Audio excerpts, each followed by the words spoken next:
I'm going to move forward here a little bit because I want to get into the equipment that I use for the crank.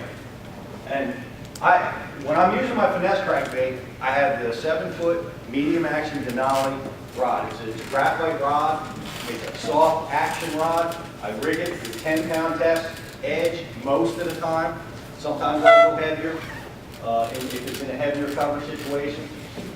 And I'm usually using a high-speed reel, a 7-to-1 reel. And I'm not using it because I want to burn this bait. I don't typically burn this bait I burn a lot of baits to trigger strikes. But this isn't a scenario where burning a bait is what I'm trying to accomplish. The reason why I use that high-speed reel is, like I mentioned before, when you're fishing up in the shallows, oftentimes you're making a long cast, your rod tip is high. A lot of the times when the strike occurs, it puts you in a very weak spot when it comes to landing that fish.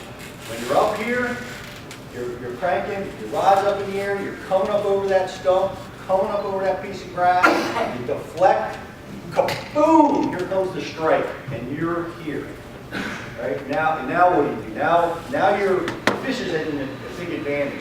But having a high-speed reel is going to allow you to catch up. Now here's a deal that I always don't use in my boat is the profile, the butt seat. I take that seat, throw it out of the boat.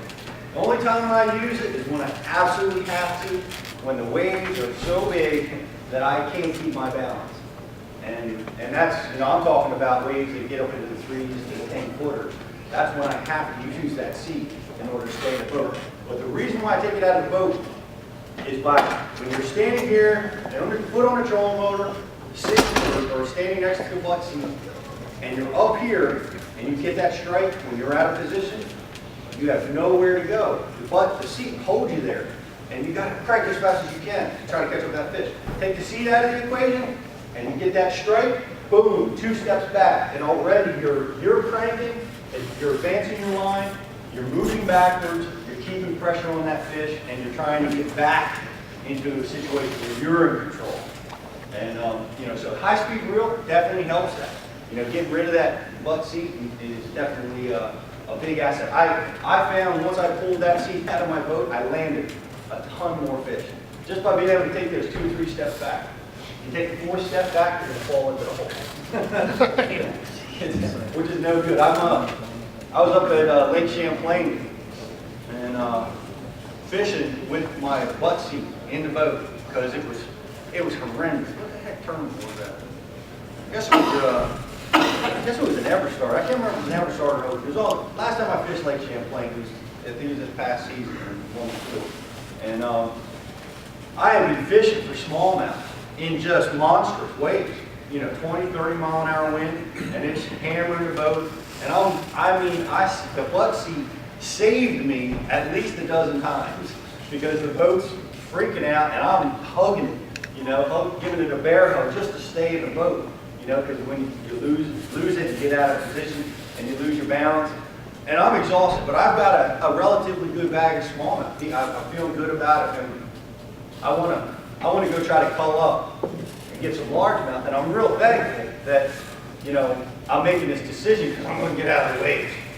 I've been battling this wind and the waves, and I know the largemouth habitat is in protected water.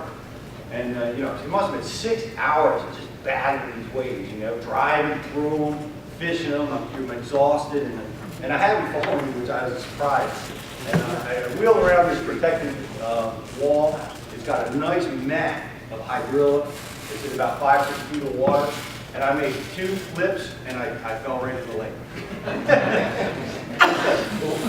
The water was slick as glass. The boat wasn't even moving. I guess I was so much anticipating the boat moving, I didn't know what I was doing. I went and I lost my balance, and I jumped right in. You ever jump into a hydrilla mat? Nobody? It's pretty neat, You feel like you're, what's that bass movie, that big bass movie? Ever guys? Big Mouth or whatever. The guy who goes underwater doing all the video footage, swimming through the grass. That's exactly what it was like. What was it? Big, something like that. Okay. Well, I'm in there, and I'm about 5.